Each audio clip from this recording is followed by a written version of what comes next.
أعوذ بالله من الشيطان الرجيم.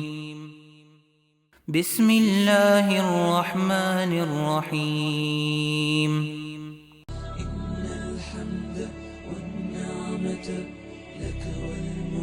حج بیت اللہ قرب الہی کا عظیم سفر۔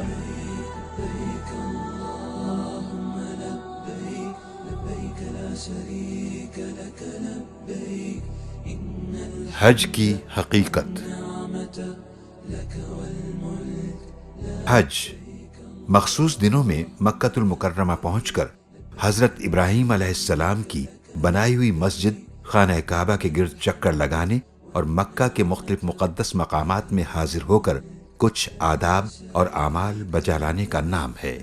خانہ کعبہ اس دنیا میں اللہ کی رحمتوں اور برکتوں کا مرکز ہے۔ یہ وہ جگہ ہے جہاں سے لا الہ الا اللہ کی صدا ابھری اور پوری دنیا میں چھا گئی۔ یہاں سے پھیلنے والے پیغام نے زمین کے ذرے ذرے کو روشن کیا اور انسانیت کو ہدایت کا راستہ دکھایا۔ یہ وہ مرکز ہے جس میں ملت کے وہ تمام افراد جڑے ہوئے ہیں جو مختلف ملکوں میں بستے ہیں، مختلف زبانیں بولتے ہیں، مختلف لباس پہنتے ہیں، مختلف رنگ اور نسل سے تعلق رکھتے ہیں اور مختلف طریقوں سے زندگی بسر کرتے ہیں، مگر وہ سب کے سب ان تمام اختلافات کے باوجود ایک ہی خانہ کعبہ کے گرد چکر لگاتے ہیں اور ایک ہی قبلے کی طرف منہ کر کے نماز پڑھتے ہیں۔ اور ہر سال ذی الحجہ کے مہینے میں حج بیت اللہ کے لیے دنیا کے کونے کونے سے اللہ کی پکار پر لبیک کہتے ہوئے جمع ہو جاتے ہیں۔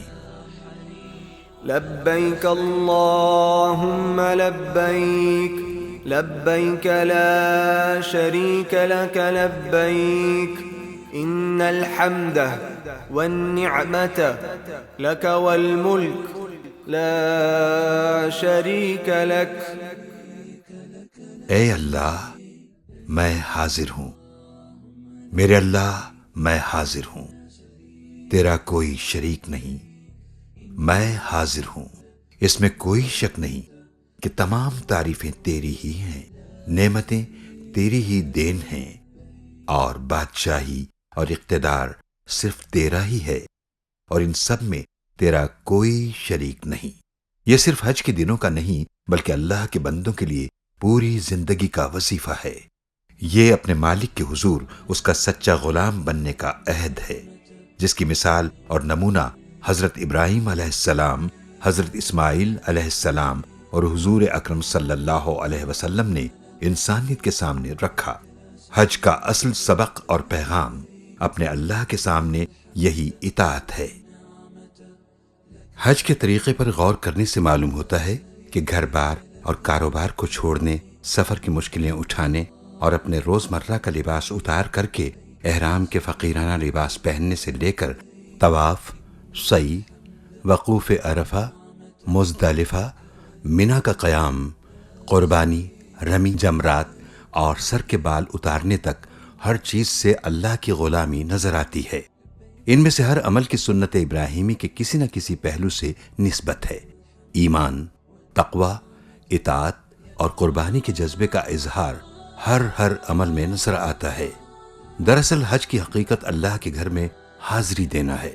حضرت ابراہیم علیہ السلام کی طرح اللہ کی دعوت پر لبیک کہنا اور ان کی بے مثال قربانی کی روح کو زندہ کرنا ہے، یعنی اللہ تعالیٰ کے حکم کے سامنے فرما برداری کے ساتھ اپنی گردن جھکا دینا اور اسی طرح سارے احکام کو بجا لانا ہے جس طرح وہ ہزاروں برس پہلے بجا لائے اور اللہ کی برکتوں اور نعمتوں سے مالا مال ہوئے۔ یہی حقیقی اسلام ہے اور یہی وہ روح ہے جس کو ہم ان بزرگوں کی سنت پر چل کر حج میں اپنے عمل اور کیفیت کے ذریعے محسوس کرتے ہیں اور اللہ کے سامنے عاجزی سے وہی دعا کرتے ہیں جو حضرت ابراہیم علیہ السلام اور حضرت اسماعیل علیہ السلام نے کعبۃ اللہ کی بنیاد رکھتے ہوئے کی تھی۔ وَأَرِنَا مَنَاسِكَنَا وَتُبْ عَلَيْنَا إِنَّكَ أَنْتَ التَّوَّابُ الرَّحِيمُ۔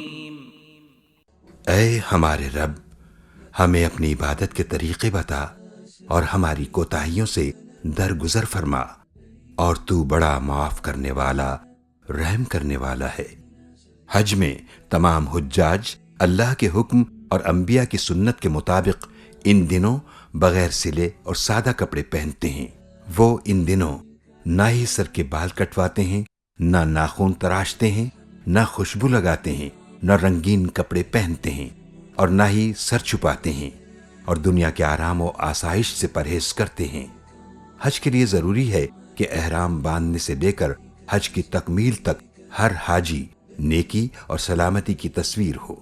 وہ لڑائی جھگڑا اور دنگا فساد نہ کرے، کسی کو تکلیف نہ دے، اور شکار بھی نہ کرے، یہاں تک کہ چیونٹی کو بھی نہ مارے، کیونکہ وہ اس وقت حالت امن میں ہوتا ہے۔ اللہ تعالیٰ کا ارشاد ہے، فلا رفث ولا فسوق ولا جدال فی الحج۔ حج کے دنوں میں نہ عورتوں سے اختلاط کرے اور نہ کوئی گناہ اور نہ ہی کسی سے جھگڑا کرے۔ حج نیکی، خیر اور ایک عظیم عبادت کا سفر ہے۔ جس طرح ہم دنیا کے سفر کی ضروریات کے لحاظ سے مناسب سامان لے کر چلتے ہیں، اسی طرح اس سفر کے لیے بھی مناسب سامان کی ضرورت ہے، اور ایک مومن کے لیے اس کا انتخاب خود قرآن کریم نے کیا ہے۔ وَتَزَوَّدُوا فَإِنَّ خَيْرَ الزَّادِ التَّقْوَى وَاتَّقُونِ يَا أُولِي الْأَلْبَابِ۔ اور سب سے بہتر زاد راہ تقوی ہے، پس اے ہوش مندو میری نافرمانی سے پرہیز کرو۔ تقوی کے معنی یہ ہے کہ دل میں اللہ کی ناراضگی کا خوف ہو، اور جس کام کو اللہ نے کرنے کا حکم دیا ہے وہ کیا جائے، اور جس سے منع کیا ہو اس سے رک جایا جائے۔ یہ خوف ہی انسان کو کھلے اور چھپے گناہوں سے محفوظ رکھتا ہے، اور حج کے سفر میں اسی احساس کی ضرورت ہے۔ گھر سے باہر قدم رکھنے سے لے کر واپس آنے تک حاجی کے ہر عمل میں تقوی کی یہ کیفیت برقرار رہنی چاہیے۔ اس سفر میں حجاج کو جو تکلیفیں اٹھانی پڑتی ہیں، یعنی مکہ سے منا جانا، وہاں سے عرفات، منا واپسی پر مزدلفہ میں رات گزارنا، اور پھر منا پہنچ کر جمرات کے مقام پر کنکریاں مارنا، قربانی اور طواف زیارہ کرنا، ان سب میں جس مشقت اور بے آرامی سے ان کا واسطہ پڑتا ہے، اللہ کی راہ میں یہی سب کچھ برداشت کرنا ہی اصل عبادت ہے۔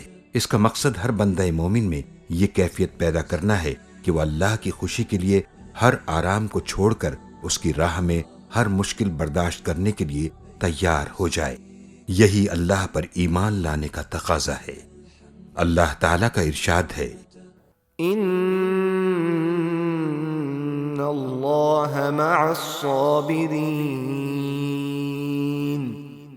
بے شک اللہ صبر کرنے والوں کے ساتھ ہے۔ اس عبادت کے دوران جو شخص ان ساری تکلیفوں کو پورے اطمینان اور دل کی مکمل خوشی کے ساتھ قبول کر لیتا ہے، اور اپنے ساتھ کے حاجیوں کے ساتھ جھگڑا نہیں کرتا، بلکہ سخت مشکل میں بھی صبر سے کام لیتا ہے اور خود تکلیف اٹھا کر دوسروں کو آرام پہنچاتا ہے، وہ حج کا ثواب حاصل کر لیتا ہے۔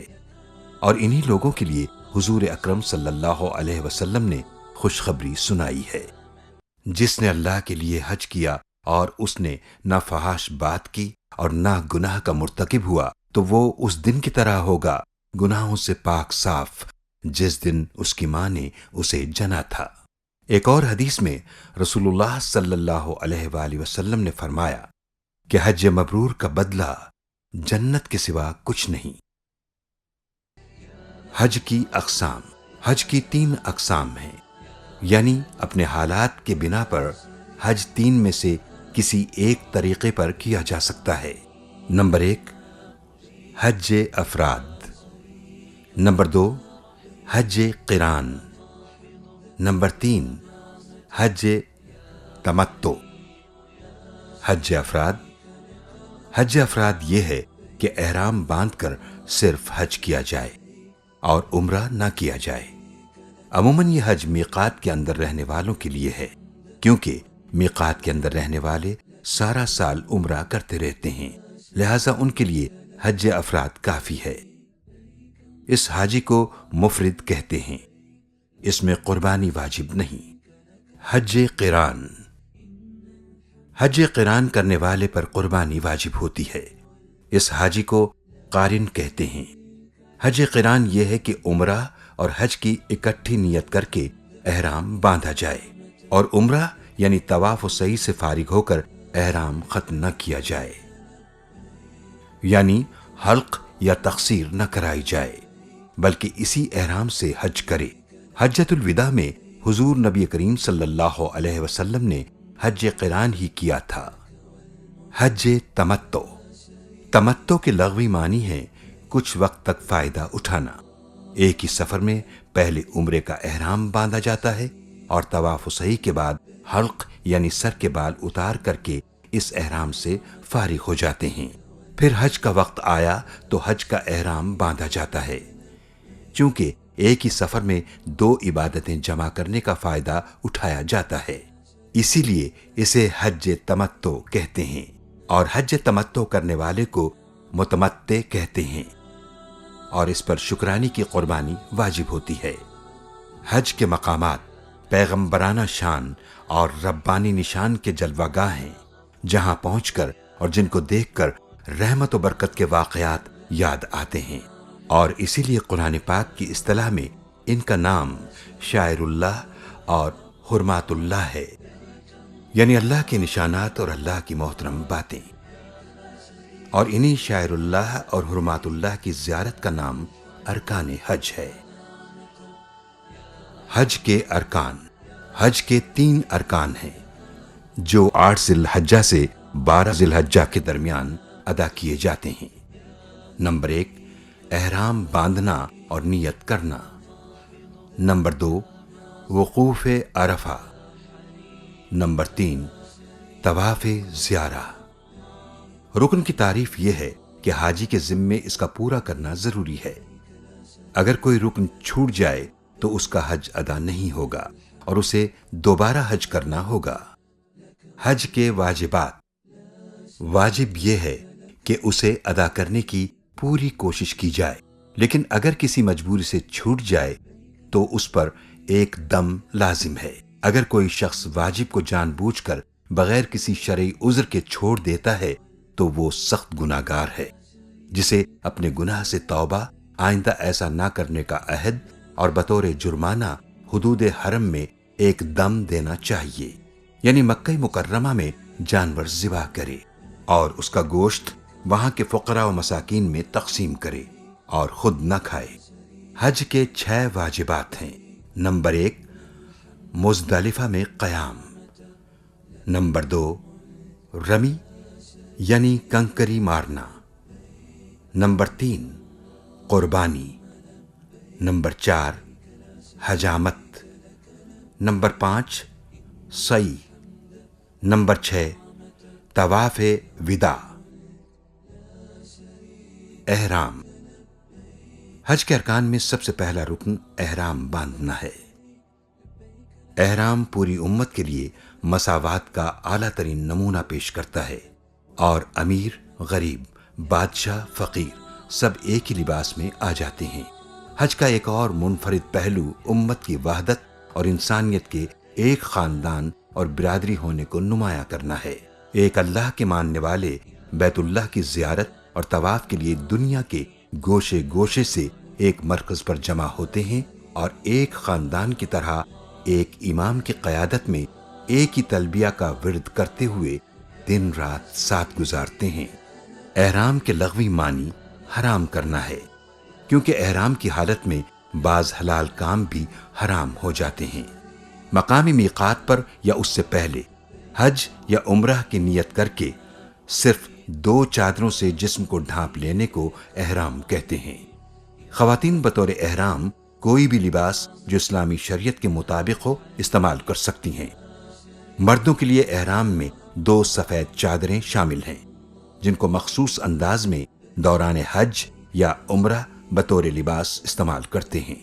ایک چادر بطور تہبند اور دوسری کو کندھے پر اوڑھ لیا جاتا ہے، اور ایسی چپلیں جس میں پاؤں کے اوپر کی ہڈی نمایاں ہو استعمال کی جاتی ہے۔ احرام پہننے سے پہلے ناخن تراش لیے جائیں اور غیر ضروری بال صاف کرنے کے بعد غسل یا صرف وضو کر کے احرام پہن لیا جائے۔ فرض نماز کے بعد احرام پہننا مسنون ہے، لیکن اگر فرض نماز کا وقت نہ ہو تو 2 رکعت نفل پڑھ لیے جائیں اور احرام کی نیت کر لی جائے۔ اے اللہ، میں نے آپ کی رضا کے لیے حج کی نیت کی، آپ اسے میرے لیے آسان فرما دیجئے، میری طرف سے قبول اور منظور کر لیجئے۔ اس کے بعد 3 بار تلبیہ پکاریں، مرد قدر بلند آواز میں اور خواتین آہستہ آواز میں کہیں۔ لبیک اللہم لبیک، لبیک لا شریک لک لبیک، ان الحمد والنعمت لک والملک لا شریک لک۔ تلبیہ کے بعد دعا مانگنا مسنون ہے۔ اب احرام کی تمام پابندیاں لاگو ہو جائیں گی۔ احرام کی حالت میں جائز اعمال۔ حالت احرام میں یہ تمام امور انجام دیے جا سکتے ہیں اور ان سے احرام کی حالت میں کوئی فرق نہیں پڑتا۔ ضرورت پڑنے پر احرام کی چادریں یا لباس دھونا، بدلنا، ضرورت کے موقع پر غسل کرنا، ٹیشو پیپر یا کپڑے سے پسینہ صاف کرنا، ناک، منہ اور دانتوں کی صفائی کرنا، انگوٹھی، نگ، گھڑی یا ہیڈ فون پہننا، سر یا جسم کے کسی حصے کو کھجانا، پھل کھانا چاہے خوشبودار ہو، دھوپ سے بچنے کے لیے چھتری کا استعمال کرنا، گاڑی کی چھت کا سایہ لینا، کندھے یا گلے میں بیگ لٹکانا، بغیر خوشبو کے صابن سے سر بدن دھونا، مسواک کرنا، موذی جانور کو مار دینا، زخم پر پٹی باندھنا، ٹیکا لگوانا، باتھ روم جانا۔ احرام کی پابندیاں۔ احرام کے پہننے اور تلبیہ پڑھنے کے بعد کچھ پابندیاں لگ جاتی ہیں جو اس کے اتارنے تک قائم رہتی ہیں۔ حرم کی حدود میں گھاس، ہرے بھرے پودے اور درخت کی شاخ بھی نہیں توڑ سکتے، خشکی کے کسی بھی جانور کا شکار نہیں کر سکتے اور نہ ہی اس میں مدد کر سکتے ہیں۔ کوئی بھی گری ہوئی چیز حرم کی حدود میں اٹھانا منع ہے۔ حالت احرام میں خوشبو نہیں لگا سکتے، نہ سونگھ سکتے ہیں۔ اگر بغیر ارادے کے سونگھ لی تو کوئی حرج نہیں۔ خوشبودار صابن یا ٹوتھ پیسٹ استعمال نہیں کیا جا سکتا۔ اگر خوشبو کے بغیر ہوں تو استعمال کرنے میں کوئی حرج نہیں۔ سب سے بہتر یہی ہے کہ دانتوں کی صفائی کے لیے مسواک استعمال کریں۔ سر یا بدن کے کسی حصے سے بال توڑنا یا اکھیڑنا منع ہے اور اسی طرح ناخن بھی نہیں کاٹ سکتے۔ حالت احرام میں لڑائی جھگڑا کرنا منع ہے۔ میاں بیوی کا ازدواجی تعلقات کی نسبت سے کوئی بات کرنا منع ہے۔ رشتہ کرنے کے لیے کسی قسم کا اشارہ، منگنی یا نکاح نہیں کیا جا سکتا ہے۔ مردوں کے لیے سلا ہوا کپڑا پہننا یا ایسی چپل پہننا جس سے پاؤں کی ابری ہوئی ہڈی چھپ جائے منع ہے۔ اسی طرح سر پر ٹوپی پہننا یا کپڑے سے سر یا چہرہ ڈھانپنا یا وگ وغیرہ پہننے کی ممانعت ہے۔ عورتوں کے لیے سر چھپانا ضروری ہے، صرف چہرہ نہ ڈھانکیں، یعنی اس پر کپڑا نہ لگائیں۔ حج تمتع کا مسنون طریقہ۔ حج تمتع کرنے والا میقات یا اس سے پہلے عمرے کی نیت سے احرام باندھ کر حج کے مہینوں یعنی شوال، ذی قعدہ اور ذی الحجہ کے شروع میں عمرہ کرے گا اور احرام کھول دے گا۔ پھر 8 ذی الحجہ کو حج کا احرام باندھے گا اور 10 ذی الحجہ کو رمی، قربانی اور حلق یا قصر کروا کر احرام کی پابندیاں ختم ہو جائیں گی۔ 10 سے 12 ذی الحجہ کے درمیان ایک مرتبہ طواف زیارہ اور 3 دن یعنی 10، 11 اور 12 ذی الحجہ کی رمی کرنے سے حج تمتع مکمل ہو جائے گا۔ مکہ مکرمہ سے وطن واپسی کے وقت طواف وداع کرنا ہوگا۔ اب ہم آپ کے سامنے حج تمتع ادا کرنے کا مسنون طریقہ تفصیل سے بیان کریں گے۔ عمرہ کرنے کا مسنون طریقہ۔ عمرے کا طریقہ یہ ہے کہ میقات یا اس سے پہلے احرام باندھ کر عمرے کی نیت کر لی جاتی ہے۔ اس کے ساتھ ہی احرام کی تمام پابندیاں حاجی پر لاگو ہو جائیں گی۔ مکہ مکرمہ آ کر بیت اللہ کا طواف کیا جاتا ہے یعنی کعبہ کے گرد 7 چکر لگائے جاتے ہیں۔ بیت اللہ تعالیٰ کی عبادت کے لیے روئے زمین پر پہلا گھر ہے۔ اس کے گرد چکر لگانا اور طواف کرنا اس بات کی یاد دہانی ہے کہ ہماری زندگی کا محور صرف اللہ کی ذات ہونی چاہیے۔ طواف کعبہ کے لیے حجر اسود کے دائیں جانب دیوار پر سبز رنگ کی لائٹ طواف کے آغاز اور ایک چکر کے مکمل ہونے کے نشان کے طور پر لگی ہوئی ہے۔ ہر چکر حجر اسود سے شروع کیا جاتا ہے اور اسی پر ختم کیا جاتا ہے۔ ہر چکر کے شروع میں حجر اسود کا استلام کیا جاتا ہے اور 7ویں چکر سے فارغ ہو کر 8ویں مرتبہ حجر اسود کا استلام کیا جاتا ہے۔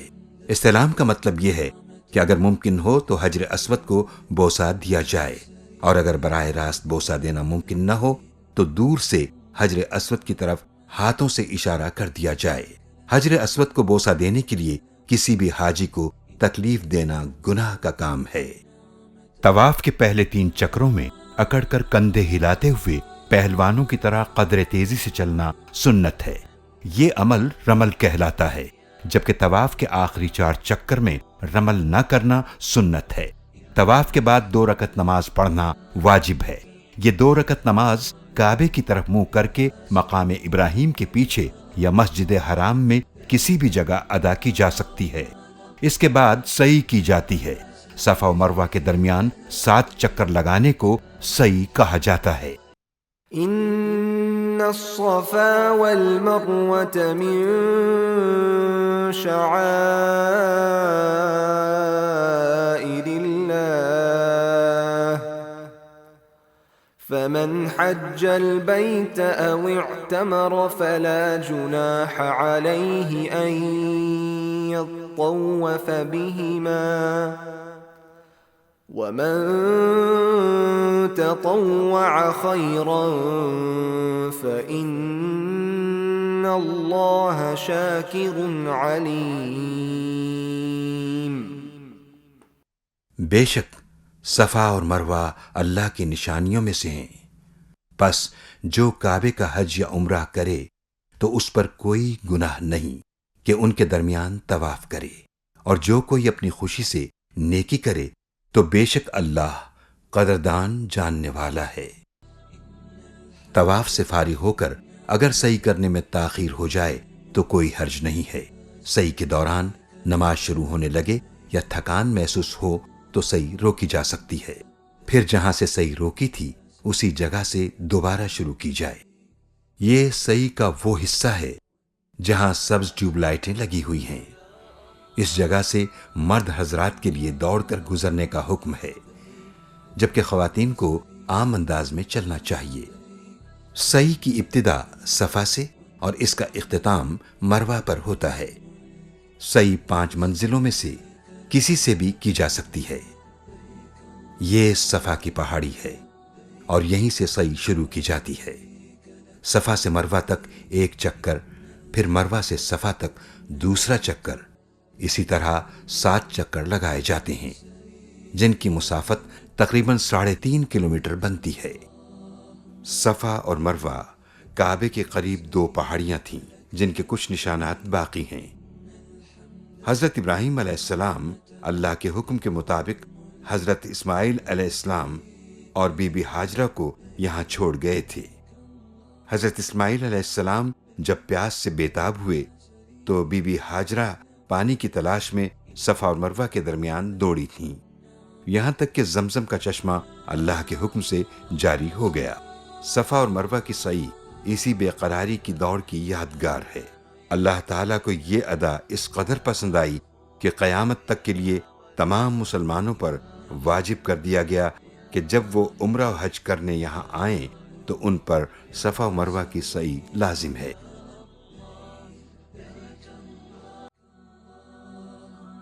مینا کا قیام۔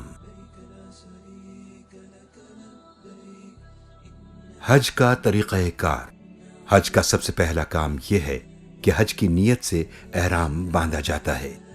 میقات کے باہر سے آنے والے حجاج احرام اپنے میقات کے مقام سے باندھتے ہیں، مقیم خواہ و مکی ہوں یا عارضی طور پر مکہ میں ٹھہرے ہوئے ہوں۔ یا حدود حرم سے باہر لیکن میقات کے اندر رہتے ہوں تو وہ اپنی قیام گاہ سے ہی احرام باندھتے ہیں اور تلبیہ پڑھنا شروع کر دیتے ہیں۔ 8 ذی الحجہ کو حجاج منا کے لیے روانہ ہو جاتے ہیں اور وہاں قیام کرتے ہیں۔ منا میں چند دنوں کا قیام دراصل اس دنیا میں ہمارے عارضی اور مختصر قیام کی طرف ایک اشارہ ہے۔ قرآن مجید میں سورہ بقرہ میں منا کا حوالہ دیا گیا ہے۔ واذكروا الله في أيام معدودات فمن تعجل في يومين فلا إثم عليه ومن تأخر فلا إثم عليه لمن اتقى واتقوا الله واعلموا أنكم إليه تحشرون۔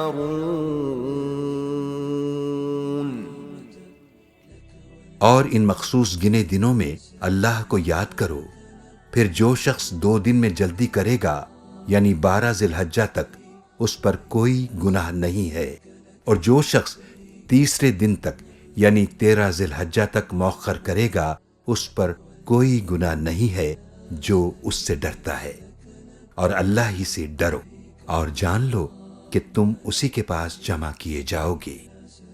وادی منا، وادی منا جہاں حجاج کرام مناسک حج کی ادائیگی کے لیے قیام کرتے ہیں، تمام تر سرگرمیوں کا مرکز ہوتی ہے، اس لیے منا کے راستوں کو سمجھنا ضروری ہے۔ اب آپ کو منا کے زونز، منا کی اہم ترین سڑکوں، ہسپتالوں، پلوں، ٹرین اسٹیشنز اور مساجد کے بارے میں معلومات سے آگاہ کیا جائے گا۔ اس سے آپ کو منا کے بارے میں بہت کچھ جاننے کا موقع ملے گا۔ آپ کے سامنے منا کا ایک فضائی منظر پیش کیا جا رہا ہے۔ منا میں 3 اہم پل ہیں۔ پل کو عربی میں کبری کہتے ہیں۔ یہ پل شمالاً جنوباً منا کے ایک سرے کو دوسرے سے ملاتے ہیں۔ اس کے علاوہ شرقاً غرباً 7 بڑی سڑکیں ہیں جو پورے منا کو مزدلفہ اور عرفات سے ملاتی ہیں۔ حج کے 5 دنوں میں اکثر حجاج کرام انہی بڑی سڑکوں پر پیدل یا بسوں کے ذریعے سفر کرتے ہیں۔ اگر ہم جمرات کمپلیکس کی جانب سے منا میں داخل ہوں تو پہلا پل ملک خالد پل ہے جس کا نمبر 15 ہے، دوسرا پل ملک عبداللہ بن عبدالعزیز ہے جس کا نمبر 25 ہے۔ اسے عموماً کبری ملک عبداللہ بن عبدالعزیز بھی کہا جاتا ہے۔ تیسرا پل ملک فیصل ہے جس کا نمبر 35 ہے۔ ان تینوں پلوں کو آپ یہاں واضح طور پر دیکھ سکتے ہیں۔ ان پلوں کے نیچے سے 7 بڑی سڑکیں گزرتی ہیں۔ یہ 7 سڑکیں پورے منا کو مزدلفہ اور عرفات سے ملاتی ہیں۔ اگر آپ منا میں اس طرح سے کھڑے ہوں کہ جمرات آپ کے سامنے اور مزدلفہ آپ کی پشت پر ہو تو منا کے انتہائی بائیں جانب سڑک نمبر 38 ہے جسے طریق ملک عبدالعزیز کہا جاتا ہے۔ اس سے دائیں جانب طریق قصر الملکی ہے جس کا نمبر 44 ہے۔ ملک فیصل روڈ کا نمبر 50 ہے، جبکہ 56 نمبر سڑک جوہرہ کہلاتی ہے، اور سڑک نمبر 62 کو سوق العرب کہا جاتا ہے۔ اور منا کی انتہائی دائیں جانب سڑک نمبر 68 طریق ملک فہد ہے۔ سڑک نمبر 38 اور 68 حرم سے شروع ہو کر میدان عرفات تک جاتی ہیں۔ منا میں پیدل چلنے والوں کی سہولت کے لیے طریق مشا نمبر 1 ہے۔ یہ راستہ جمرات سے شروع ہو کر میدان عرفات تک جاتا ہے۔ وادی منا کو مختلف زونز میں تقسیم کیا گیا ہے۔ یہ زون نمبر کا علامتی بورڈ ہے جو منا میں جگہ جگہ نصب ہیں۔ جمرات اور ملک خالد کبری کا درمیانی علاقہ زون نمبر 1 کہلاتا ہے، جبکہ کبری خالد اور کبری عبداللہ بن عبدالعزیز کا درمیانی علاقہ زون نمبر 2 کہلاتا ہے۔ زون نمبر 2 کے بائیں جانب زون نمبر 3 ہے۔ کبری ملک عبدالعزیز اور کبری فیصل کے درمیان پہلے زون نمبر 4 اور پھر زون نمبر 5 ہے۔ زون نمبر 2 اور زون نمبر 4 کے دائیں جانب زون نمبر 6 واقع ہے۔ زون نمبر 7 زون نمبر 5 کے بائیں جانب ہے، اور اس سے بالکل متصل کبری ملک فیصل کے بعد زون نمبر 8 اور زون نمبر 9 ہے، جبکہ قربان گاہ زون نمبر 10 میں موجود ہے۔ مینا کے بائیں جانب سڑک نمبر 38 ملک عبدالعزیز اور سڑک نمبر 50 ملک فیصل روڈ کے درمیان جمرات کے بالکل قریب مسجد خیف ہے، جبکہ مسجد کویتی جسے مسجد بر بھی کہا جاتا ہے، کبری ملک عبداللہ بن عبدالعزیز اور ملک فہد روڈ نمبر 68 کے دائیں جانب زون 6 میں واقع ہے۔ مینا میں یہی 2 اہم مساجد ہیں۔ مینا میں 5 بڑے ہسپتال اور درجنوں چھوٹے طبی مراکز بھی اللہ کے مہمانوں کی طبی ضروریات کا خیال رکھنے کے لیے قائم ہیں۔ مینا میں 3 ٹرین اسٹیشنز موجود ہیں۔ ان ٹرینز کے ذریعے حجاج مینا سے عرفات اور عرفات سے مزدلفہ اور پھر مزدلفہ سے مینا واپس جاتے ہیں۔ جن حجاج کے پاس ٹرین میں سفر کے لیے کلائی بینڈز ہوتے ہیں وہی ٹرین کی سہولت سے فائدہ اٹھا سکتے ہیں۔ مینا کی طرح مزدلفہ میں 3 اور عرفات میں بھی 3 ریلوے اسٹیشنز بنائے گئے ہیں۔ سعودی حکومت نے حجاج کرام کی سہولت کے لیے مشاعر مقدسہ یعنی مینا، عرفات، مزدلفہ میں اور جگہ جگہ راستوں میں ٹھنڈے پانی کے کولرز اور آرام کے لیے بینچ نصب کیے ہوئے ہیں۔ اسی طرح ان تمام مقامات پر پبلک باتھ روم کا انتظام بھی موجود ہے۔ حجاج کرام جب حج کی ادائیگی کے پہلے مرحلے میں مینا میں اپنے خیموں میں پہنچتے ہیں تو خیموں کی یکسانیت اور مینا کے نقشے سے ناواقفیت کی وجہ سے اکثر حجاج اپنے خیموں کا راستہ بھول جاتے ہیں۔ اگر حجاج کرام پیش کردہ ہدایات پر عمل کریں تو گمشدگی کا خطرہ بہت حد تک کم ہو سکتا ہے۔ آج کل تقریباً ہر حاجی کے پاس کیمرے والا موبائل فون ہوتا ہے۔ براہ کرم آپ اپنے خیمے میں پہنچنے کے بعد اپنا سامان رکھ کر اپنے کیمپ کے مین گیٹ اور کیمپ کے اندر موجود پول کی تصاویر اپنے موبائل میں یا لکھ کر اپنے حاجی کارڈ کے ساتھ محفوظ کر لیں۔ مینا میں نمازیں۔ حجاج کرام مینا میں 8 ذی الحجہ کی ظہر، عصر، مغرب، عشاء اور 9 ذی الحجہ کی فجر یہ 5 نمازیں ادا کرتے ہیں، اور پھر 9 ذی الحجہ کو وقوف عرفہ کے لیے بذریعہ بس، گاڑی، ٹرین یا پیدل روانہ ہو جاتے ہیں۔ وقوف عرفہ حج کے ارکان میں دوسرا رکن جسے رکن اعظم بھی کہتے ہیں وہ وقوف عرفہ ہے۔ وقوف عرفہ سے مراد یہ ہے کہ حاجی عرفات کے میدان میں 9 ذی الحجہ کے دن موجود ہوں۔ ہر سال عازمین حج 9 ذی الحجہ کو یہاں آ کر وقوف کرتے ہیں، اور جو اس تاریخ کو میدان عرفہ نہیں پہنچ پاتا اس کا حج نہیں ہوتا ہے۔ حضور صلی اللہ علیہ وسلم کا فرمان مبارک ہے، وقوف عرفہ ہی حج ہے۔ عرفات میں اجتماع قیامت کے دن بنی نوع انسان کے آخری اجتماع کی علامت ہے، اور جس کسی نے اللہ سبحانہ تعالیٰ کے احکامات پر عمل کیا ہو تو اسے اللہ رب العزت سے اس کی رحمت کی توقع رکھنی چاہیے۔ اللہ سبحانہ تعالیٰ نے اپنے بندوں کو خوشخبری سنائی اور ارشاد فرمایا، فبشر عباد الذين يستمعون القول فيتبعون احسنه اولئك الذين هداهم الله واولئك هم اولو الالباب۔ میرے بندوں کو بشارت دیجئے جو بات کو سنتے ہیں اور اس کی بہترین پیروی کرتے ہیں، یہی وہ لوگ ہیں جن کو اللہ نے ہدایت دی ہے، اور یہی لوگ عقل مند ہیں۔ یہ میدان عرفات ہے جو مینا سے تقریباً 10 کلومیٹر کے فاصلے پر واقع ہے، جبکہ مزدلفہ سے اس کا فاصلہ 6 کلومیٹر ہے۔ میدان عرفات حرم مکی سے باہر واقع ہے۔ یہ حج کے مقامات میں واحد جگہ ہے جو حدود حرم سے باہر ہے۔ یہ سال کے 354 دن غیر آباد رہتا ہے۔ اور 9 ذی الحجہ کو صرف ایک دن کے لیے ایک عظیم الشان شہر بنتا ہے۔ عرفات میں یہ مسجد نمیرہ ہے جہاں سے حج کا خطبہ دیا جاتا ہے، اور اس کے بعد ظہر اور عصر کی نمازیں جمع اور قصر کر کے پڑھی جاتی ہیں۔ اس مسجد میں 3 لاکھ نمازی بیک وقت نماز ادا کر سکتے ہیں۔ مسجد نمیرہ کی مغربی سمت میدان عرفات کی حدود سے باہر ہے، اور یہاں اس کی علامتیں بھی بنی ہوئی ہیں۔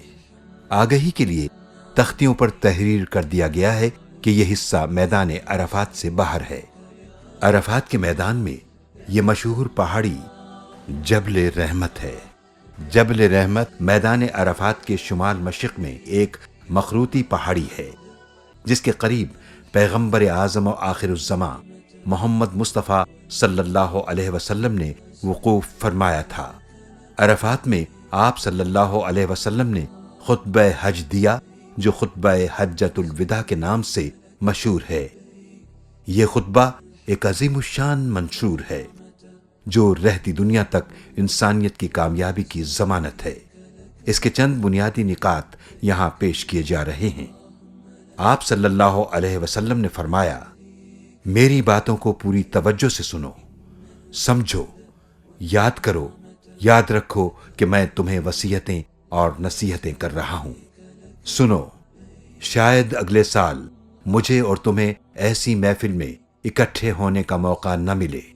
میں آج کے دن مسلمانوں کی جان و مال اور عزت و آبرو کو قیامت تک ایک دوسرے پر حرام کرتا ہوں، جیسے کہ یہ حج کا دن، حج کا مہینہ اور یہ شہر مکہ مکرمہ مقدس و محترم ہیں۔ جس طرح تمہیں اس دن، اس مہینے اور اس شہر کا احترام ہے، اسی طرح تمہیں ایک دوسرے کے مال، آبرو اور خون کا احترام کرنا چاہیے۔ کوئی چیز جو ایک بھائی کی جائز ملکیت میں ہے دوسرے پر حلال نہیں، جب تک کہ وہ خود اپنی خوشی سے اسے نہ دے۔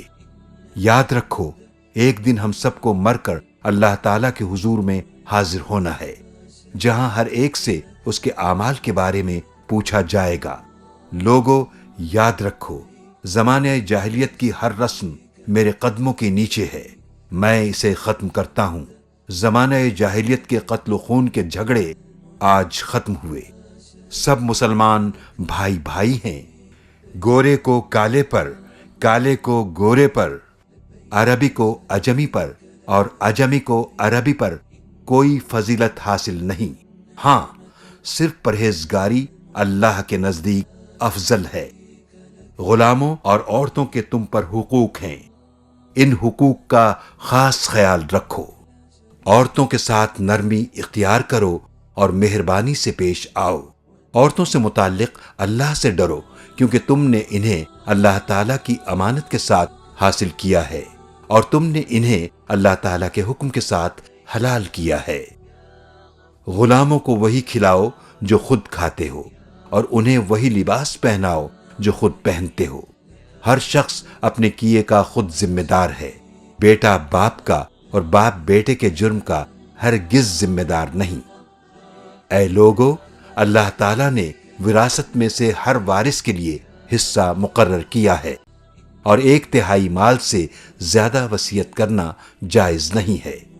بچہ اس کا ہے جس کے بستر پر نکاح میں پیدا ہوا، اور بدکار کے لیے پتھر۔ جس نے اپنے باپ کے بجائے کسی دوسرے کو باپ قرار دیا، تو ایسے شخص پر اللہ اور فرشتوں اور تمام انسانوں کی طرف سے لعنت ہے۔ اس کے لیے قیامت کے دن کوئی بدلہ نہ رکھا جائے گا۔ جس کے قبضے میں کوئی امانت ہے تو اسے اس کے مالک کو ادا کر دے۔ دور جاہلیت کا سود مکمل ختم کر دیا گیا ہے۔ البتہ تمہارے لیے اصل پر حق ہوگا، نہ تم کسی پر ظلم کرو، نہ تم پر ظلم کیا جائے گا۔ لوگو، نہ میرے بعد کوئی نبی آئے گا، نہ نئی امت پیدا ہوگی۔ خوب سن لو، اپنے رب کی عبادت کرو، 5 وقت نماز پڑھو، رمضان کے روزے رکھو، مال کی زکوٰۃ خوشی خوشی ادا کرو، خانہ کعبہ کا حج کرو، اور اپنے حاکموں کے فرما بردار رہو۔ اس کی جزا یہ ہے کہ اپنے پروردگار کی جنت میں داخل ہو جاؤ گے۔ میں تم میں دو چیزیں چھوڑے جا رہا ہوں کہ اگر تم انہیں مضبوطی سے پکڑ لوگے تو کبھی گمراہ نہ ہوگے، اور وہ ہیں کتاب اللہ اور اس کے نبی کی سنت۔ جو لوگ یہاں موجود ہیں وہ یہ باتیں غیر حاضر لوگوں تک پہنچا دیں۔ ممکن ہے بعض سامعین کے مقابلے میں بعض غیر حاضر لوگ ان باتوں کو زیادہ اچھی طرح یاد رکھیں اور ان کی حفاظت کریں۔ عرفہ کا دن اور عرفات کا میدان وہ بابرکت دن اور مقام ہے جہاں اللہ تعالیٰ کی جانب سے ہمارے پیارے نبی صلی اللہ علیہ وسلم پر خطبہ حج کے فوراً بعد وحی کا نزول ہوا۔ اليوم أكملت لكم دينكم وأتممت عليكم نعمتي ورضيت لكم الإسلام دينا۔ آج میں نے آپ کے لیے آپ کے دین کو مکمل کر دیا ہے اور آپ پر اپنی نعمت کو تمام کر دیا، اور میں نے اسلام کو آپ کے لیے بطور دین چن لیا ہے۔ یہاں مسلمانوں کو 3 خوشخبریاں سنائی گئیں: تکمیل دین، تکمیل قرآن، اور اللہ تعالیٰ کا دین اسلام کو پسند کرنا۔ حجاج کو چاہیے کہ وہ عرفات میں اپنے خیموں کے اندر ہی رہیں۔ بعض حجاج کرام یہ گمان کرتے ہیں کہ جبل رحمت کے قریب جانا اور مسجد نمیرہ میں نماز ادا کرنا ضروری ہے۔ وہ وہاں تک پہنچنے کے لیے بہت مشقت اور صعوبتیں برداشت کرتے ہیں۔ اسی میں بہت سے حجاج راستہ بھول جاتے ہیں، جس سے انہیں تکلیف پہنچنے کا بھی خدشہ ہوتا ہے۔ رسول کریم صلی اللہ علیہ وسلم کا فرمان ہے، سارا میدان عرفات ہی وقوف کی جگہ ہے۔ سعودی حکومت نے میدان عرفات میں 4 بڑے ہسپتال قائم کیے ہیں اور درجنوں چھوٹے طبی مراکز بھی اللہ کے مہمانوں کی طبی ضروریات کا خیال رکھنے کے لیے قائم ہیں۔ نماز سے فارغ ہو کر غروب آفتاب تک اللہ تعالیٰ کے حضور میں تسبیح و تحمید، تکبیر و تحلیل اور دعا و مناجات کی جاتی ہیں، اور غروب آفتاب کے ساتھ ہی مغرب ادا کیے بغیر عرفات کی تمام آبادی رخصت ہو جاتی ہے۔ مزدلفہ، 10 ذی الحجہ، مزدلفہ کا دن۔ حجاج کرام 9 ذی الحجہ کو غروب آفتاب کے بعد میدان عرفات سے مزدلفہ کے لیے روانہ ہوتے ہیں، اور اس کے لیے پیدل، بسوں اور گاڑیوں کا استعمال کرتے ہیں۔ جن حجاج کے پاس ٹرین میں سفر کے لیے کلائی بینڈز ہوتے ہیں وہی ٹرین کی سہولت سے فائدہ اٹھا سکتے ہیں۔ حجاج کرام 9 اور 10 ذی الحجہ کی درمیانی رات مزدلفہ میں بسر کرتے ہیں، جہاں وہ اللہ کی عبادت اور قیام میں مصروف رہتے ہیں۔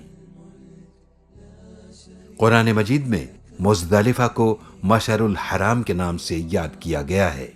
ارشاد باری تعالیٰ ہے، فَإِذَا أَفَضْتُم مِّنْ عَرَفَاتٍ فَاذْكُرُوا اللَّهَ عِندَ الْمَشْعَرِ الْحَرَامِ۔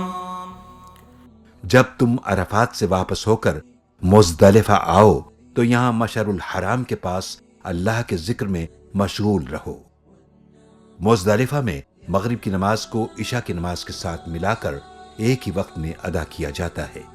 حجاج کو چاہیے کہ یہاں اللہ تعالیٰ کا ذکر کریں، تلبیہ پڑھیں، تلاوت کریں، توبہ و استغفار کریں اور دعائیں مانگیں، کیونکہ یہ رات مبارک رات ہے۔ رات میں موقع ملے تو کچھ دیر آرام بھی کیا جا سکتا ہے، کیونکہ یہ سنت سے ثابت ہے۔ صبح سویرے فجر کی سنت اور فرض ادا کریں۔ 10ویں ذی الحجہ میں صبح صادق سے سورج نکلنے کے درمیان حدود مزدلفہ میں کچھ نہ کچھ وقت گزارنا واجب ہے۔ یہی مزدلفہ کا وقوف ہے۔ اگر کوئی شخص بغیر عذر کے صبح صادق سے پہلے ہی منا چلا گیا اور وقوف مزدلفہ بالکل نہیں کیا تو اس پر دم لازم ہوگا۔ البتہ مریض، ضعیف اور خواتین عذر کی وجہ سے صبح صادق سے پہلے منا چلے جائیں تو ان پر دم نہیں ہوگا۔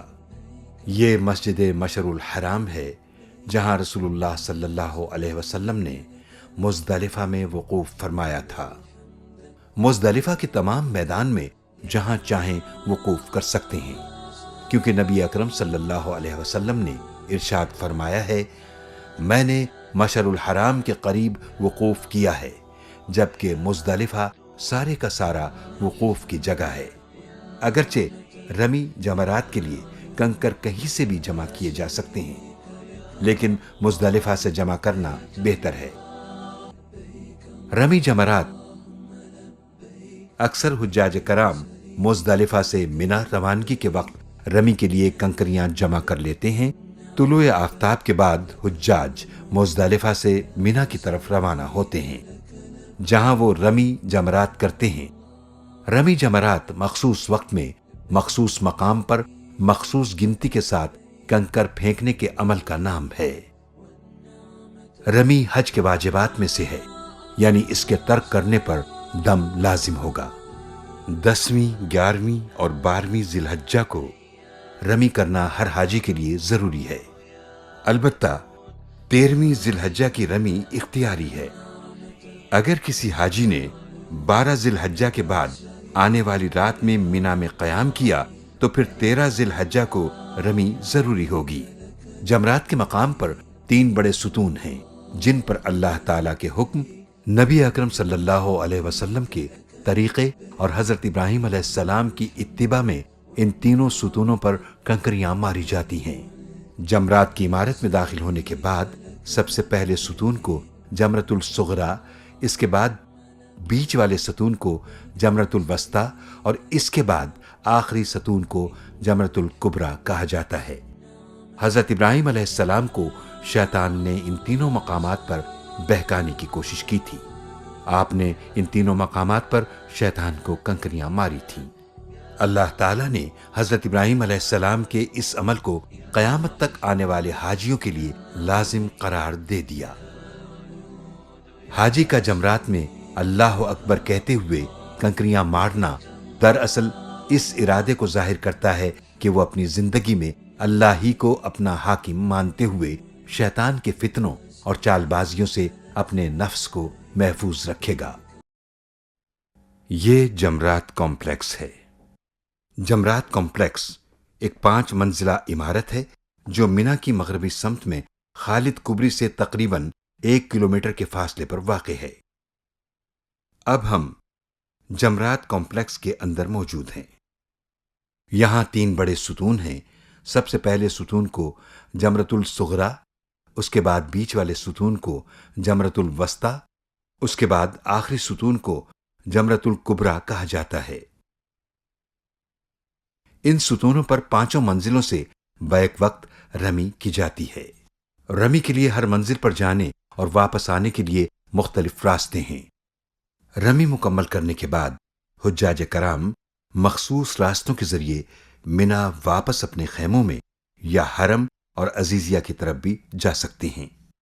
حجاج کرام کا ان راستوں سے واقف ہونا ان کو بہت سی مشکلات اور پریشانیوں سے محفوظ کر سکتا ہے۔ تو آئیے ان راستوں پر ایک نظر ڈالتے ہیں۔ جمرات تک پہنچنے کے راستے۔ اس وقت ہم زمینی منزل پر موجود ہیں، اور یہ منزل ان حجاج کے لیے ہے جو پیدل منی کے کیمپوں سے بذریعہ سڑک نمبر 56 جوہرہ اور سڑک نمبر 62 سوق العرب سے رمی کے لیے جمرات آتے ہیں۔ رمی مکمل کرنے کے بعد آپ واپس جانے والے مخصوص راستوں کے ذریعے منی اپنے خیموں میں جا سکتے ہیں۔ اگر آپ مسجد الحرام کی طرف جانا چاہیں تو رہنمائی کے لیے بورڈ دیکھتے ہوئے راستوں کا انتخاب کریں۔ یہ سیدھا راستہ آپ کو عزیزیہ کے ششا ڈسٹرکٹ کی طرف لے جائے گا، اور وہاں سے بذریعہ بس، ٹیکسی یا پیدل چلنے والے راستے کے ذریعے حرم جا سکتے ہیں۔ یہ جمرات کی پہلی منزل ہے۔ یہ ان لوگوں کے لیے ہے جو پیدل بذریعہ سایہ دار راستے سڑک نمبر 1 طریق المشا سے پہنچیں گے، جبکہ روڈ نمبر 116، 204، 206 اور سڑک نمبر 15 سے بھی حجاج جمرات کی اسی منزل پر پہنچیں گے۔ رمی مکمل کرنے کے بعد زمینی منزل کی طرح منی خیموں میں واپسی، حرم اور عزیزیہ جانے کے لیے مخصوص راستوں کا استعمال کریں گے۔ اب ہم جمرات کی دوسری منزل پر ہیں۔ جمرات کی اس منزل پر آنے کے لیے منی کی طرف سے کوئی راستہ موجود نہیں ہے، بلکہ یہ صرف عزیزیہ کے علاقے سے آنے والے حجاج کے لیے ہے۔ یہاں تک آنے اور جانے کے لیے بسیں مسلسل چلتی رہتی ہیں تاکہ تھکے ہوئے بزرگوں اور خصوصی ضروریات کے حامل افراد کی مدد کی جا سکے۔ زائرین پل، سرنگ اور مخصوص راستوں سے بھی پیدل یا بذریعہ بس جمرات سے واپس عزیزیہ جا سکتے ہیں۔ دوسری منزل سے وہ لوگ بھی مستفید ہوں گے جو مکہ سے صدقی اسٹریٹ اور شارع حج کے ذریعے شمالاً اور جنوباً مغربی جانب ابھرتی ہوئی ڈھلوان سے آتے ہیں۔ حجاج رمی مکمل کرنے کے بعد حرم اور عزیزیہ جانے کے لیے اس مخصوص ڈھلوان کو استعمال کریں گے۔ یہ جمرات کی تیسری منزل ہے۔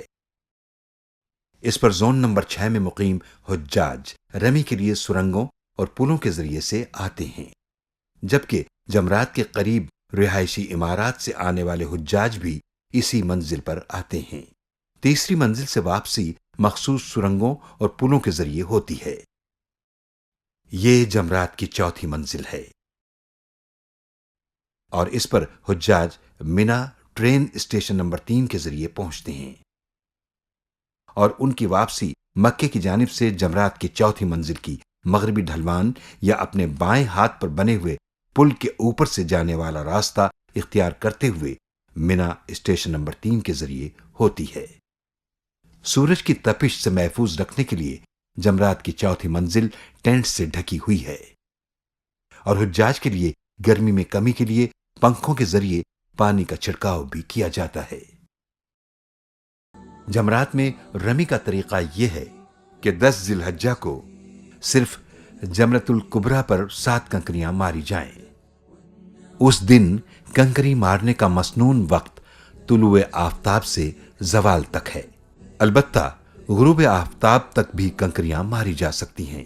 ہر حاجی کے لیے کنکریوں کی کل تعداد 70 بنتی ہیں، یعنی 10 ذی الحجہ کو 7، 11 ذی الحجہ کو 21، 12 ذی الحجہ کو 21 اور 13 ذی الحجہ کی اختیاری 21 کنکریاں ماری جاتی ہیں۔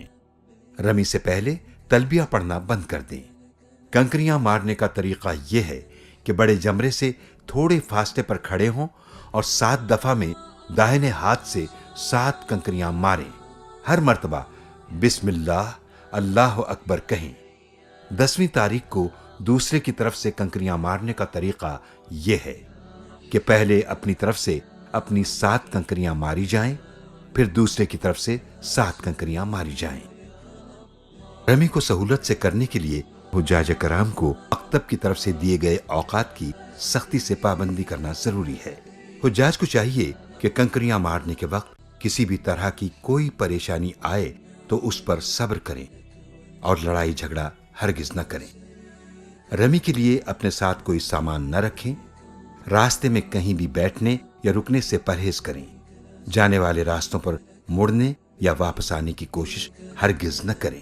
عورتیں اور کمزور لوگ رش کے اوقات میں کنکریاں نہ ماریں، بلکہ زوال کے بعد رش کم ہونے پر یا رات کو کنکریاں ماریں، کیونکہ اپنی جان کو خطرے میں ڈالنا مناسب نہیں۔ نیز اللہ تعالیٰ کی عطا کردہ سہولت اور رخصت پر بھی خوش دلی سے عمل کرنا چاہیے۔ قربانی اور حلق 10 ذی الحج کو رمی کے بعد دوسرا بڑا مرحلہ قربانی کا ہوتا ہے۔ جانور کی قربانی ابراہیم علیہ السلام کی عظیم قربانی کی یاد میں کی جاتی ہے۔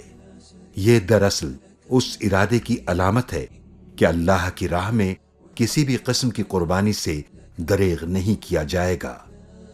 اللہ تعالیٰ کا ارشاد ہے، لن ينال الله لحومها ولا دماؤها ولكن يناله التقوى منكم كذلك سخرها لكم لتكبروا الله على ما هداكم وبشر المحسنين۔ نہ ان کا گوشت اللہ تک پہنچے گا اور نہ ہی ان کا خون، لیکن جو اس تک پہنچے گا وہ تمہارا تقوی ہے۔ اسی طرح ہم نے ان کو تمہارے تابع کر دیا ہے تاکہ تم اس وجہ سے اللہ کی تمجید کرو کہ اس نے تمہاری رہنمائی کی اور نیکوکاروں کو خوشخبری سنا دو۔ حج کے 3 مناسک۔ جمرۃ الکبریٰ کی رمی، قربانی اور حلق یا قصر، ان کو اسی ترتیب سے ادا کرنا واجب ہے، ترتیب کو جان بوجھ کر بدلنا نہیں چاہیے۔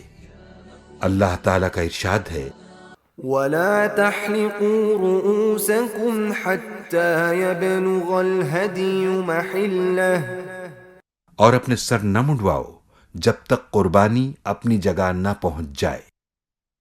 مینا میں قربانی کرنے کے بعد مرد پورے سر کے بال صاف کرواتے ہیں، یا پورے سر کے بال انگلی کے پور سے کچھ زیادہ کاٹے جاتے ہیں، مگر سر منڈوانا افضل ہے۔ خواتین کو چٹیا کے نچلے حصے سے انگلی کے پور سے کچھ زیادہ کاٹنا چاہیے، یا کم از کم چوتھائی بالوں کی چٹیا پکڑ کر نچلے حصے سے ایک پور سے کچھ زیادہ کاٹنا چاہیے۔ حلق یا قصر کی شرعی حیثیت فرض کی ہے، اور اس کے بعد سوائے ازدواجی تعلق قائم کرنے کے احرام کی باقی تمام پابندیاں ختم ہو جاتی ہیں۔ سر منڈوانے کی یہ رسم زمانہ قدیم کی ہے۔ پرانے زمانے میں جو غلام بنا کر آزاد کیا جاتا تھا تو اس کے سر کے بال منڈوا دیے جاتے تھے، یہ غلامی کی نشانی سمجھی جاتی تھی۔ چونکہ حج اللہ کی دائمی غلامی اور بندگی کا اقرار اور اعتراف ہے، اس لیے انسانیت کی اس پرانی رسم کو برقرار رکھا گیا۔ طواف زیارہ، حجاج کرام اپنے بال مونڈ کر زمانے قدیم کے دستور کے مطابق یہ اعلان کرتے ہیں کہ وہ اللہ کے غلام ہیں اور خود کو اس کی بندگی اور اطاعت کے لیے نذر کر چکے ہیں۔ اس کے بعد حجاج کرام کعبہ کا طواف کرتے ہیں، جس کو عام طور پر طواف زیارہ کہا جاتا ہے۔ یہ حج کے ارکان میں تیسرا اور آخری رکن ہے، جس کے نہ ادا کرنے کی صورت میں حج مکمل نہیں ہوگا۔ طواف زیارہ 10 ذی الحجہ کی صبح صادق سے 12 ذی الحجہ کے غروب آفتاب تک کیا جا سکتا ہے۔ طواف مکمل کرنے کے بعد 2 رکعت نماز ادا کی جاتی ہے، اور اگر پہلے سعی نہیں کی ہے تو صفا اور مروہ کے درمیان سعی کی جاتی ہے۔ طواف زیارہ کے بعد حجاج پوری طرح احرام کی پابندیوں سے آزاد ہو جاتے ہیں۔ 11 اور 12 ذی الحجہ کے مناسک 11 اور 12 تاریخ کو رمی کا وقت زوال کے بعد سے شروع ہوتا ہے، اس سے پہلے رمی کرنا جائز نہیں۔ زوال کے بعد سے غروب آفتاب تک جائز ہے، لیکن بے پناہ ہجوم کی وجہ سے اگر آپ رمی نہ کر سکیں تو مغرب کے بعد صبح صادق سے پہلے تک جائز ہے۔ آج کل بعض علماء کرام نے شدید رش کی صورت میں زوال سے پہلے بھی رمی کا فتویٰ دیا ہے۔ نیز بوڑھوں، بیماروں اور خواتین کے لیے رات کے وقت ہی رمی کرنا بہتر ہے، چونکہ ہجوم کم ہوتا ہے۔ اگر معذورین کو اندیشہ ہو کہ وہ صبح کے بعد ہجوم کی وجہ سے رمی نہ کر سکیں گے تو مناسب یہ ہے کہ وہ رمی کے لیے اپنا نائب مقرر کریں اور خود رمی کے لیے نہ جائیں، کیونکہ اس کی شریعت نے اجازت دی ہے۔ رمی کا طریقہ: جمرات کی عمارت میں داخل ہونے کے بعد سب سے پہلے جمرۃ الصغریٰ آئے گا، اس پر 7 کنکریاں ماریں۔ رمی کے بعد ستون سے ذرا ہٹ کر قبلہ رخ کھڑے ہو کر دعا کریں، توبہ استغفار اور دعائیں مانگیں۔ اگر رش زیادہ ہو تو آگے بڑھ جائیں۔ اس کے بعد جمرۃ الوسطیٰ پر آئیں اور 7 کنکریاں اس کو بھی ماریں، پھر ذرا ستون سے ہٹ کر قبلہ رخ ہو کر دعا مانگیں اور اتنی دیر ہی ٹھہریں جتنی دیر جمرۃ الصغریٰ پر ٹھہرے تھے۔ اس کے بعد جمرۃ الکبریٰ پر آئیں، اسی طرح 7 کنکریاں اس کو بھی ماریں جس طرح پہلے ماری تھی، مگر اس جمرہ پر ٹھہرنا یا دعا مانگنا سنت سے ثابت نہیں۔ اس کے بعد مینا اپنی قیام گاہ پر چلے جانا مسنون ہے۔ دوسرے کی طرف سے کنکریاں مارنے کا طریقہ یہ ہے کہ ہر ایک جمرہ پر اپنی 7 کنکریاں مارنے کے بعد دوسرے کی طرف سے کنکریاں ماریں۔ ارشاد باری تعالیٰ ہے، فَإِذَا قَضَيْتُم مَّنَاسِكَكُمْ فَاذْكُرُوا اللَّهَ كَذِكْرِكُمْ آبَاءَكُمْ أَوْ أَشَدَّ ذِكْرًا فمن الناس من يقول ربنا آتنا في الدنيا وما له في الآخرة من خلاق. پھر جب حج کے ارکان ادا کر چکو تو اللہ کو یاد کرو جیسے تم اپنے باپ دادا کو یاد کیا کرتے تھے، یا اس سے بھی بڑھ کر یاد کرنا. پھر بعض تو یہ کہتے ہیں اے ہمارے رب ہمیں دنیا میں دے، اور اس کے لیے آخرت میں کوئی حصہ نہیں ہے. ومنهم من يقول ربنا آتنا في الدنيا حسنة وفي الآخرة حسنة وقنا عذاب النار. اور بعض یہ کہتے ہیں کہ اے ہمارے رب ہمیں دنیا میں نیکی اور آخرت میں بھی نیکی دے، اور ہمیں دوزخ کے عذاب سے بچا. قیام منی کے دوران بکثرت تحلیل و تکبیر، حمد و ثنا، توبہ و استغفار اور دعائیں مانگنا چاہیے. عام طور پر آج کل حجاج منی میں رہنے کو غیر ضروری سمجھنے لگے ہیں. کئی لوگ رات گزارنے کے لیے یا تو مکہ اپنی بلڈنگ میں چلے جاتے ہیں یا عزیزیہ میں اپنی رہائش پر چلے جاتے ہیں. حالانکہ رسول اللہ صلی اللہ علیہ وسلم صرف طواف کے لیے تو بیت اللہ تشریف لے گئے، اس کے علاوہ تینوں دن و رات انہوں نے منی ہی میں قیام کیا.